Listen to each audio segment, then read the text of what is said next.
Okay, Stacey. What is going on? Thanks for coming in today. Absolutely. It's been interesting getting to know you on social media, and it's nice to say that you're the same person in person. Just wanted to kind of take some time to talk story and get a little bit of more background that may not actually show up in the content that you produce, and it's pretty consistent, which is pretty awesome. Yep. So yeah, just want to hear a little bit more about your story and who you are as a person. Is more outside of the camera, but in front of another one, I guess. In front of my camera, not yours. Yeah, for sure. So a little bit about myself. Born and raised here in Hawaii. People never think that because of the way that I sound, but I lived Proper English. Yeah, I lived in the mainland for 7 years. After high school, I went to college in California and did this. I'm going to go do mechanical engineering because I'm good at math and science, but I easily figured out that that wasn't something that I wanted to do. And during that process, I was a part of a bunch of different extracurricular activities, you could call them, and one of them was a senior design project. So we had to create something for the senior design. Now, I decided that I'm going to try to start figuring this out my sophomore year. So I'm joining all these different engineering projects. I'm like, these all suck. I'm going to make my own instead. So the next year, I created the solar race car team. Oh. Literally, like, this one passenger vehicle that you sit in, completely powered by the sun, designed to go across America 2,000 miles. Like that movie of the Kona team? I don't know. Oh, there's a movie where the team in Kona actually did that, and they made it. Probably something similar. Yeah. So I hired 50 undergraduate engineers to design and build this thing. We didn't get to actually competing because I was a senior the next year, but I handed that over to the next generation, and hopefully they finished the project. But I realized that I love being in charge of the project. Yeah. And through that avenue, one of the guys that was my mechanical lead brought me to an internship as a construction manager intern. So I was working for a general contractor, and like these are big projects. The first one I worked on was a ground up $133 million dorm tower on campus. And the second one was $1.2 billion LAX Delta terminals. So these are like huge projects, and I was able to learn how to build, but the problem was that I was working 80 hours a week, and as a woman, I want to have a family one day, and realize that that's not the way to go. Yeah. I looked at all of my bosses. They were all miserable, bald, yet they had this like Ferrari, but they were clearly so upset. And compensating for something. Yeah, compensating. And so I started flipping houses on the side. And that was a whole journey in itself, because how do you flip houses on the side? It's not a side hustle. And I was already working 80 hours a week. And I wish this on nobody, not even my worst enemy, to sleep like 3 to 4 hours a night and just grind it out. But it was a sacrifice that I made up front and at least got me to where I am today. You think that helped create value and appreciation in the process for you? Yeah, 100%. Those were just some days that you have to grind, and a lot of newbies will come to me and say, like, I want to get into this real estate investing thing. And I even told you, I said, do you really want it? Because most people will watch it on YouTube and think like, oh, all these big checks here, check out my big check that I made. Yeah, but what did it take to get there was not having any friends. Like my friends would literally hound on me all the time. Like, why don't you hang out with us? Oh, I'm trying to build this lifestyle. And in construction, everybody straight out of college, you're making over $100,000. What are you buying? New trucks, new cars, and going to the bar every single night, really? And it's just like, dude, if I try to be like them, I'm going to mess myself up for forever. Yeah. And it was just sacrifices that we had to make up front. Did you always have that mindset? I've always been kind of a wacko weirdo who just wanted to make money. Like, for example, in high school, I would go to this river behind the mini golf at Pearl Ridge, Jungle. Yeah, jungle. There was a little river back there, Yeah. and my dad had these huge fishes in his fish pond that would eat all these small little guppies. Yeah. So I saw him go collect them as well. I was like, I'm gonna collect these. I'm gonna sell them on Craigslist to other people who may have a fish pond like my dad. Yeah. And bruh, I was selling like 20 of them for $20, just like in What? high school. So I was always a wacko weirdo, for lack of a better term. Okay, so in high school, what year did you graduate? 2014. Okay. Was social media your avenue for No, selling no. at that? How did you get that out there? advertised? Craigslist. I literally listed it on Craigslist and just free fish that I found in the river. So that was just sweat equity. You go get this, and then you were able to make it happen. Yeah, I just made it happen. Had a car. I started driving right when I was 16, so I could just deliver it straight to their fish pond. Oh man, that's pretty awesome. Yeah. So back to your investing now. How long did it take for you to kind of actually get some traction and where you knew that you were gonna make this a full-time thing? Okay, so I did this in 2019. That was when I bought that first house. I ended up losing $30,000 on that first deal. That was all of my own money that I had saved up. But I knew going in that this was the masters of real estate that I needed in order to keep on going. And whatever I learned, let's just take it and get There's back a up. lesson there. Yeah. Yeah. So I lost that money, ended up getting a mentor for my second deal, made some money on that one, but I made $5,000. Like, it was nothing. You're still paying for the But education. I won. Yeah. I won because I made a 20% return, which is better than even what I get today. But the price point was very small. Right. And through that process, that second flip that I was doing, my mom actually got sick. She got diagnosed with cancer. And she's good now. Good. But I had to move home. And the company that I work for transferred me home to Hawaii. So here I am living in Waianae, right on the beach. I finally, for once in my life, I decided to treat myself to this little 2-bedroom, 1-bath condo on Pokai Bay Street. Oh, nice. And I was living there. My job was right across the street. And I'm still working 80 hours a week. And I'm like, dude, what am I doing? Because You're by the beach and you can't even appreciate it. yeah, I can't even appreciate. And I came home to come take care of my mom. I have no time to help around the house, and they lived in Kunia.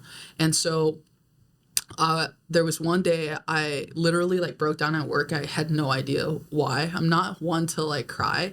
I had to walk downstairs to my car. I look at myself in the reflection. I'm like, wake the hell up. Like, what are you doing? Get your crap together and go inside and tell your boss that you need to take the day. Yeah. So I go back inside and she's like, you haven't taken a break in over a year. Like, go take a 2-week vacation. Good. Your mom is like sick. Go take care of your stuff. You just moved home. I said, okay. So the first week I'm like chilling at the beach, praying, meditating, and just trying to figure out like, what am I doing here? What am I supposed to go back to this job? And I was super pissed about coming home too, because my business was finally starting to gain some traction in California. And I was like, why do I have to go home? It's impossible to do this here. I need to build there so that I can take the knowledge and the financial education, bring it home and help the people here. But I don't have enough knowledge yet. Experience, really. Yeah. And so when I came home that first week, I was like, okay, let's just try to figure it out. The second week, I had this prayer. I was like, God, if you want me to quit my job, I am going to call every single lead that I have in my system. Show me something. I call every lead I had. I made $1,500 on a wholesale on the Friday. Like how many leads would you say that was? It wasn't a lot. I don't know. I couldn't even tell you. Maybe like 100. It was barely anything, and that's like very little to get a deal, right? But I've been following up with those leads for a while. Okay. But I ended up wholesaling a deal, and that was like everything I needed to know to quit the job. Yeah. The Monday I came back from vacation, and I quit my job. I like cut all ties and was just like, all right, this is where I'm supposed to go, and I got to figure this out. Now I have this one time I decided to splurge on myself. Now I got this rental that I need to pay for, and I just quit my job. Like, what am I doing? But man, it's been a journey. Sometimes it takes that, just let's do it. You know what I mean? Yeah. We'll figure it out as we go. Yeah. You can't always plan everything. No, and you know what they say, you want to make God laugh, tell him your plans. Yeah. So it's not like I'm in control all the time anyway. Yeah. I like the spontaneity of it. Yeah. Well, I'm super stoked that you're here. Yeah. I mean, you were one of the first people, you and Kolaya and Dustin were the faces that I saw on social media. And for a long time, I've wanted to invest and get into it. And I'm trying to ask myself too, like, do I really want it? How can I know? Because I haven't done it. Let's go try and do it. And yet I've, at one point during COVID, loans were just, everybody was buying up, and I got busier than I ever imagined. So that kind of got put on the side. But now that I've been able to make connections and talk to people such as yourself, it's so refreshing that everybody wants to give back, and they're willing to collaborate. They're very welcoming, and it's not traditional in the real estate realm as far as like professionally. In the realtor realm, I feel like everybody's out to eat each other, but in the investor, everyone wants to collaborate. What do you think the difference is? You can't do everything by yourself in investing. I don't know if you could do everything by yourself as a realtor. Maybe. I don't know. Think so either. The current realtor model is teams. They're building teams so that they can kind of rely on each other, and I feel like there's a lot of takeaways that we can learn from that too in the investor. 100%. But we already have the heart. The heart is kind of what we base everything off of, as far as who you surround yourself with in this community. So that's a big thing for me. Yeah. And I appreciate you listening to what I'm trying to achieve with partnering with everybody and telling everyone's story. And the big thing is, I would like everybody to know that there is somebody that's just like you in a similar situation previously, and they've been able to successfully do it. Yeah. So it's, you definitely speak to the women in the world that want to make this an opportunity, or take the opportunity to make a living at this, or even just to get ahead. And I feel like the big thing or the big reason why this is becoming so popular, aside from social media, because I know a lot of people that put content out there that don't get attention. Yeah. But it gives everybody hope. Hope that, hey, you know what? I can get out of my 9 to 5 because Stacey did it. Yeah. Would not recommend the way that I did, though. Right. And there's other ways. Everybody's got their own situation, coming from different places. But I think the fact that not everybody came from maybe a struggle, but it doesn't mean that it's not possible. But there are everyone's struggle is different, I guess is what I'm trying to say. Yeah, like your struggle is like trying to get out of ahead, or move forward, how to get better, or what have you. And I think that's wherever your starting point is, just the fact that you can do more through some of these investment opportunities. I always think about like my parents. They came from the Philippines with nothing. And if they were able to start from nothing and build to where they are today as like middle class, like we didn't start off middle class, we were below that. And if they did that, then I can stand there and go even further. Yeah.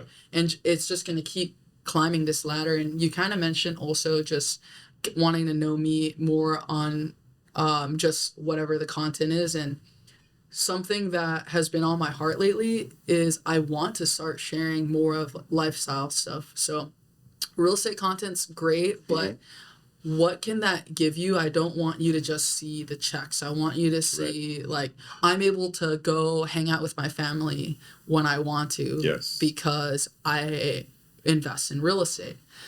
So I'm definitely in a shift right now, going more towards like lifestyle content. I'm glad you said that. In my industry, where there's no base salary. I'm a W-2 employee, but if I don't make any business transactions, if I don't make things happen, I don't get paid either. So there's definitely a psychology behind that, getting used to the freedom of it, but then there's also the worry of if I don't work, I don't get paid type of thing. Yeah. And so a lot of people don't know how to balance the work life. And I'm sure you're probably like me. You go home and you're answering text messages, you're answering emails at home. Like, it's not like you leave it at work. It's with you 24/7. It is, but I'm pretty good at turning it off in Good. a physical sense. Yeah. Is it going on in my brain? Absolutely. Yeah. Am I acting on it? No. Like Kalaya called me last night at like 6:00. I said, sorry, I can't talk for the rest of the night. Let's chat tomorrow about a deal. And that's why when he came in, we talked. But when I got married, because I lived that lifestyle where I didn't have friends, and I had friends, but I just didn't You hang out chose with them. not to. You Yeah. prioritized. Yeah. Yeah. When I got married, I said, here's a standard I want to hold myself to. After 6:00, if I have to work, if I need to take a call, I need to ask you permission. And that wasn't something he implemented on me. I said, I need you to hold me accountable to that. Nice. So I would say that I'm okay at it. Am I perfect? No. But that's definitely something I place as a priority. Good. Even on the weekends, like I must have a day of 24 hours of just Unplugged. nothing. Yeah. Yeah. So you mentioned starting a family. Yeah, that's not something that's gonna happen anytime soon, though. You're still working hard. That's why. Yeah, we gotta build some stuff. My husband just left the army, so we're building some stuff together, and that's probably gonna be minimum 4 years, somewhere between 4 and 10 years. I'm pretty young still, so Yeah. I got some time. Yeah. Yeah, I it's like a that. hard no for me. Yeah. That's good. I'm glad you're planning ahead and you're thinking Yeah. about it. It's not something that a lot of people do. Seems like you probably got some of that from your parents, work ethic and then family dynamic. Yeah. I think just being so one thing I really appreciate about my parents is if you're not hungry, you are sitting at the dinner table eating nothing and you're going to talk with us. Like we have family dinner every single night at 6 p.m. no Good. matter what. And yeah, that's something that I definitely want to keep in my family as well. I like that tradition. Yeah. I'm actually hoping to do that with our community as well.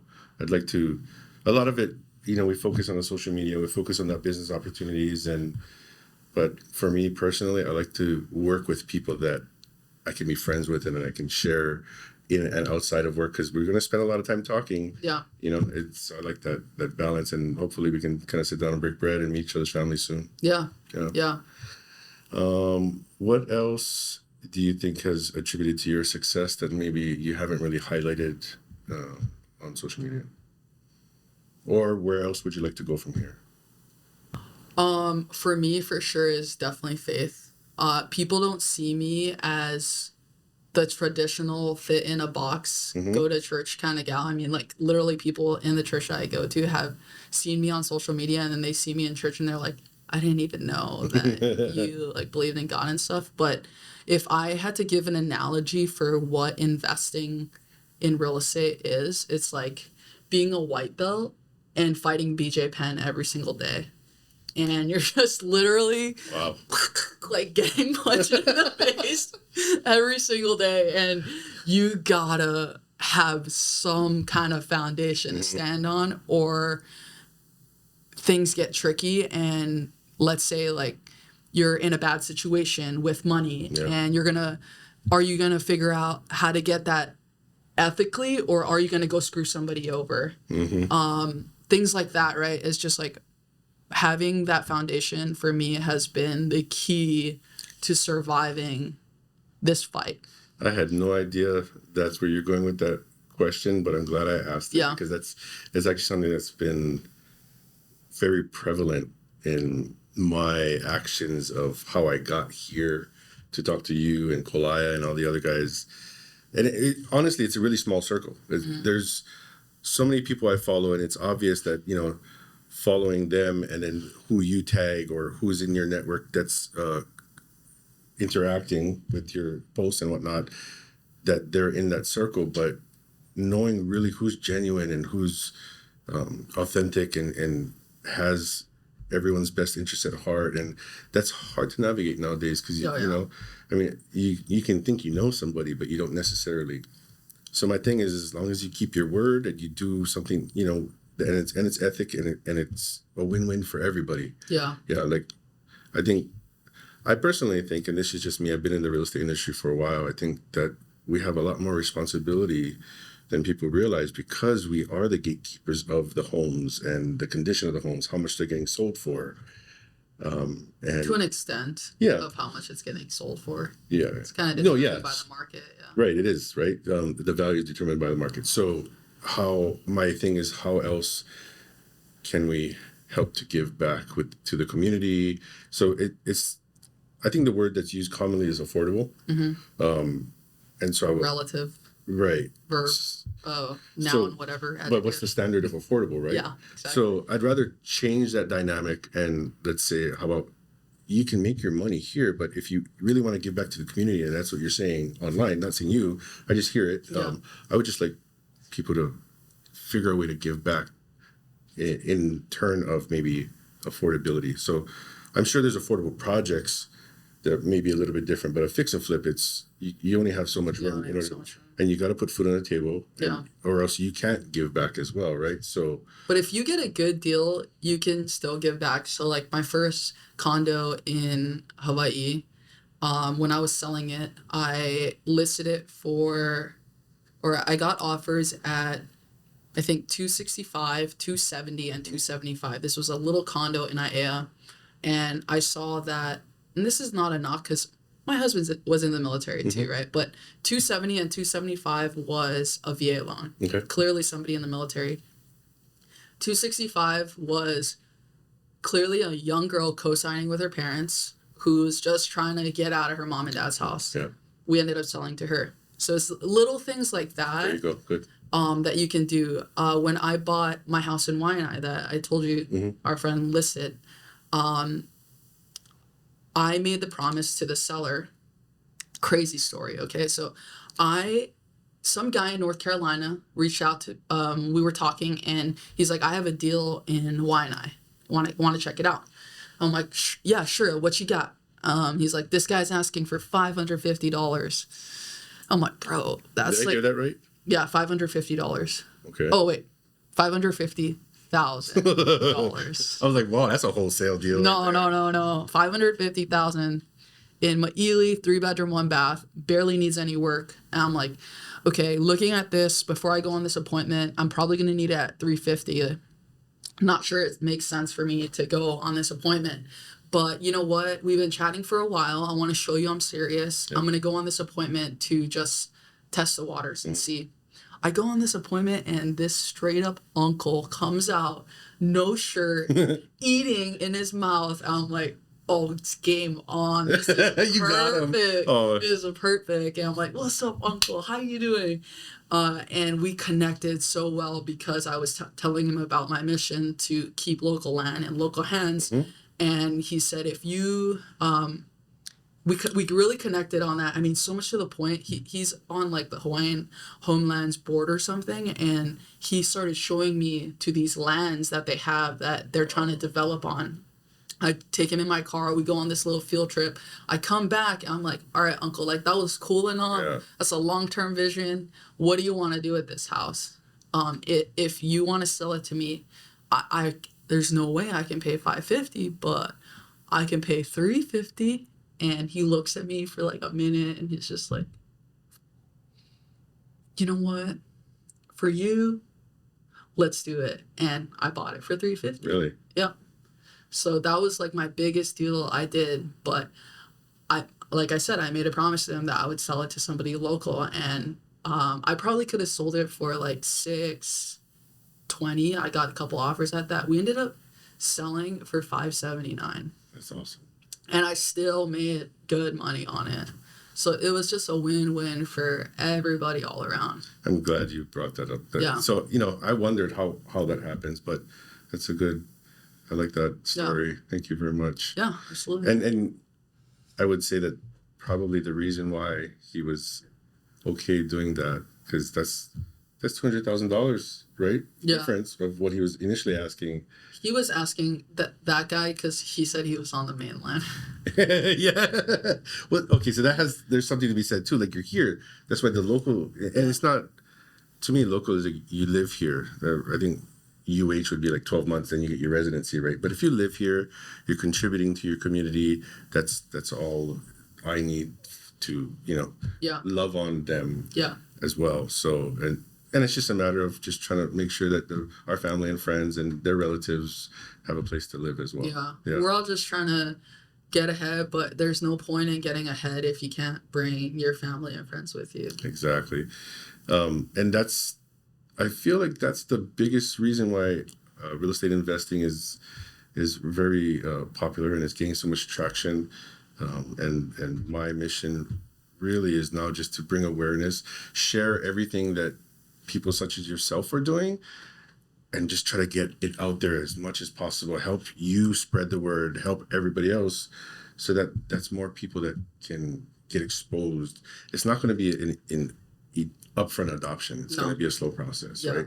So for me, this is hopefully something that we can incite a movement of, and it'll keep going long after we're gone.